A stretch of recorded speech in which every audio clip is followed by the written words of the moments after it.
Começa mais uma edição do JR 15 Minutos, o podcast da Record TV que aprofunda as notícias que mais mexem com a nossa vida.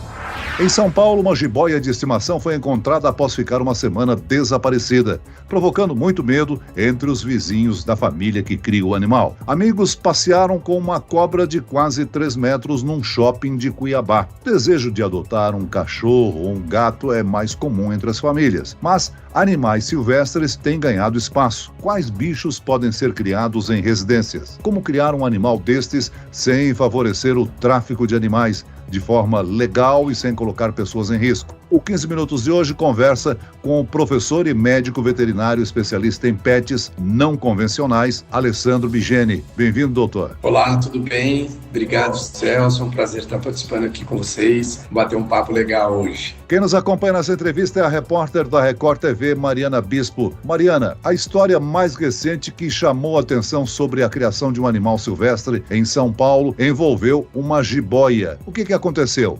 Olá, Celso. Olá, doutor Alessandro. Olá, ouvintes. É sempre um prazer estar aqui com você, Celso, para mais um podcast. Bom, o caso viralizou nas redes sociais e depois virou notícia. Uma jiboia de estimação sumiu de um apartamento no bairro de Perdizes, na zona oeste de São Paulo, e esse animal, batizado de Silas, tinha sido visto pela última vez no dia 20 de junho. A tutora do pet chegou a fazer uma postagem nas redes sociais e a oferecer, inclusive, uma recompensa a quem localizasse a cobra. Por sorte, após 6 dias, o animal foi encontrado dentro do fogão da própria residência em que vive.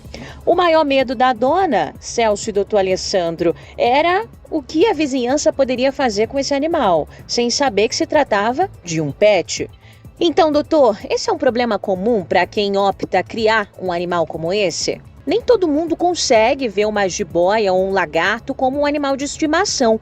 E isso, claro, pode trazer e gerar muitos conflitos, não é mesmo? Bom, Mariana, vamos lá. Essa é uma pergunta que muita gente faz, né? Eu falo que, para mim, isso é algo natural, porque eu vivo nessa rotina. Então, eu acho normal as pessoas terem uma serpente, um lagarto, um peixe, uma tartaruga, ou seja lá qual animal for. Mas, pensando numa sociedade como um todo, ainda as pessoas acham diferente, ainda as pessoas acham estranho, né? As coisas estão mudando, os tempos são outros, né? Foi o tempo onde somente o cão e o gato eram considerados animais de estimação e hoje a gente vê que o mercado procura isso, o mercado busca isso e nós vivemos uma outra realidade. Mas existem fugas, né? Então, como eu falo, assim como é comum você vê uma pessoa correndo atrás de um cachorro, uma pessoa procurando o seu gato, ligando para um bombeiro, uma serpente também pode fugir, né? Então, dentro das serpentes, hoje nós temos as serpentes e as aves liderando as fugas, mas quando nós falamos liderando as fugas, isso não quer dizer que é comum, tá? Não é, mas pode acontecer, como qualquer animal. Eu brinco, falo que uma criança às vezes corre do pai, corre da mãe, corre do tio, corre de quem for, às vezes uma serpente também pode fugir. Doutor Alessandro, muita gente tem optado por criar animais silvestres. Quais são os bichos que podem ser domesticados no Brasil? Existe uma lista oficial de animais permitidos para a criação doméstica? Existem diversas espécies hoje que as pessoas acham que não podem ser criadas, mas elas podem, tá? Então, diversas espécies de serpentes, de lagartos, de aves, de mamíferos em geral. Existe sim uma lista, tá? Então, isso é importante a gente deixar claro. Existe uma lista que é a lista de animais domésticos, que é a lista que se encontra o cachorro, o gato, o cavalo, a galinha, o canário e diversos animais, o coelho, por exemplo. E existe uma lista de animais silvestres e exóticos que tem a sua comercialização regulamentada. Não é simplesmente qualquer um que pode vender. Então, esses animais eles precisam ter uma origem comprovada, né? Eles devem vir de um criatório, e aí esses animais são microchipados, anilhados, seja lá qual for a sua forma de identificação, associados à obrigatoriedade de uma nota fiscal. Como é que uma pessoa que está interessada em adotar, em ter um animal silvestre, como é que ela deve proceder? É possível conseguir um animal desses? Quais são as exigências para a compra, hein? Olha, essa é uma pergunta bastante importante. É necessário nós orientarmos que não existe uma necessidade específica para quem compra, mas sim uma necessidade específica para quem vende, tá? Então, quem comercializa esses animais precisa ter uma regulamentação, uma documentação específica, mas teoricamente qualquer pessoa pode comprar. Eu faço uma analogia simples e às vezes até um pouco estranha, mas é igual uma pessoa que quer comprar um carro. Hoje qualquer um pode comprar um carro. tendo carta ou não. É a mesma coisa em relação ao animal. Não estou dizendo que isso é certo, mas se a pessoa souber cuidar ou não, ela pode comprar. Agora, doutor Alessandro, por ano, mais de 38 milhões de animais são retirados da natureza por causa do tráfico. Um esquema que movimenta cerca de 2 bilhões de reais. Agora, como é que o indivíduo pode ter certeza de que aquele bicho não é objeto de tráfico de animais, hein? É importante isso, né? O tráfico de animais hoje ele é o terceiro maior tráfico do mundo, perdendo apenas para o tráfico de armas e para o tráfico de drogas. Então, se nós pensarmos assim, realmente são números assustadores.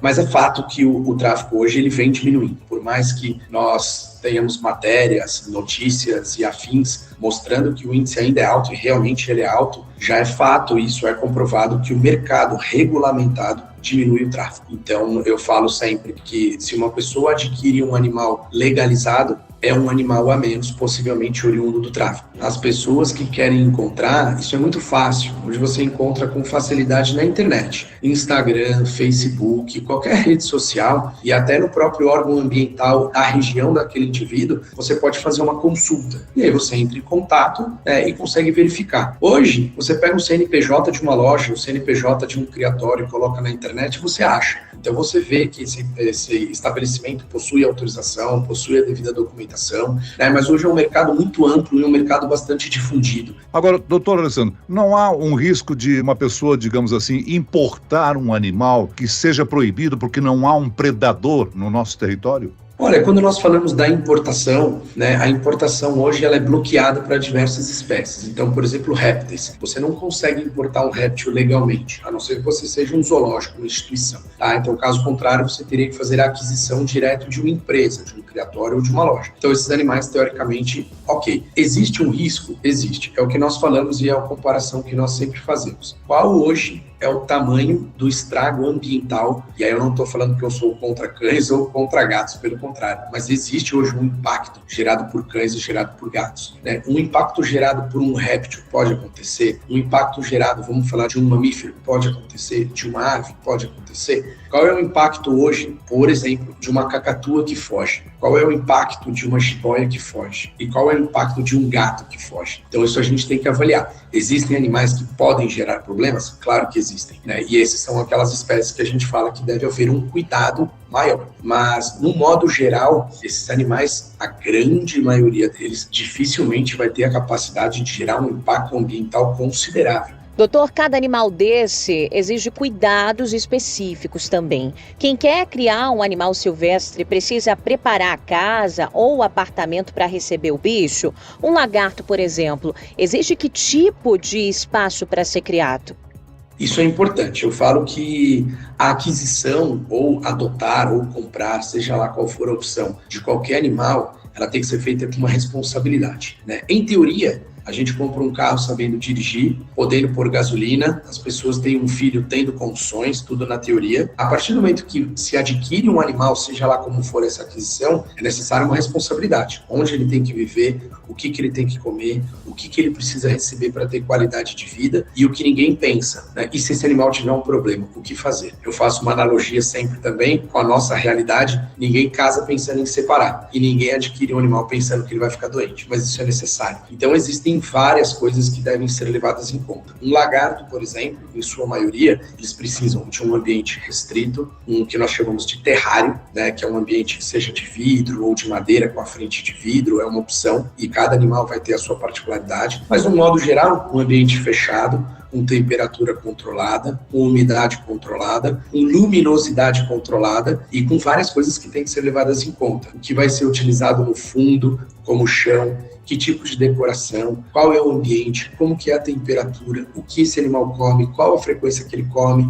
Então, tudo isso tem que ser sabido por aquela pessoa. Então, a gente fala que é importante que as pessoas tenham a consciência que cada animal tem a sua particularidade e cada animal tem a sua necessidade. E é importante que isso seja buscado antes de acontecer um problema e, se possível, antes da aquisição. Vamos falar em consciência e responsabilidade. Como é que fica a situação de quem mora em condomínio? Mesmo cães e gatos, animais mais comuns às vezes, geram conflitos com vizinhos. Agora, ter animais com fama de perigosos como cobras ou com fama de sujos como os porcos, né, pode gerar conflitos com os vizinhos. O senhor conhece histórias de problemas desse tipo, doutor? Eu conheço várias, eu conheço diversas histórias. Atualmente, nós estamos vivendo isso com pelo menos 5 clientes. 2 clientes com porco, que os vizinhos entraram, fizeram uma denúncia, porque um vizinho tem um porco, e aí ele pergunta, qual é o problema do porco? As pessoas ainda têm a cultura, ainda têm a mística. O porco fede, a cobra mata, então existe isso ainda. Eu entendo porque isso é uma questão cultural, e nós não vamos mudar isso da noite para o dia.